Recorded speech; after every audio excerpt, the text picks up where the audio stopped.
Ticket ছাড়া ছবি দেখবো, পারলে দিনকে উঠে খায়। সাকিব যদি এটি জানে তো ওদের হল তালা মারবে। 200-500 ভাই, এটা কোনো কথা ভাই? 100 টাকা হলে মানুষ যায়।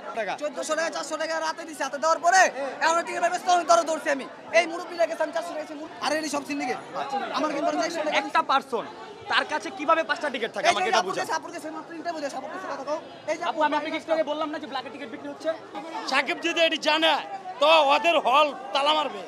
এই কিন্তু এই পাবলিকের হয়রানি, ওরা শুধু আউট টাকা ইনকামের জন্য ভাইয়া। 20 মিনিটের মতো দাঁড়িয়ে আছি, টিকিট তো পাই নাই, বরঞ্চ এখানে গ্যাঞ্জাম শুরু হয়ে গেছে টিকিটের জন্য।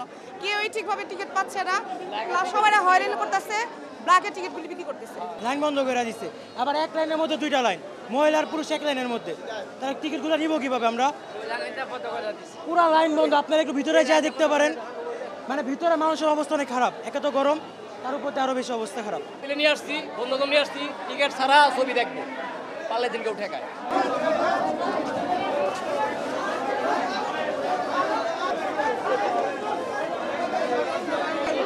তোমার টিকিট কই?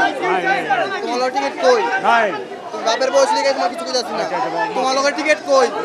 তোমার লগের টিকিট কই? আর বাবা নাই। তা তুমি কেন টাকা রাখলা? কাছে লাগে টিকিট না কাছে লাগে।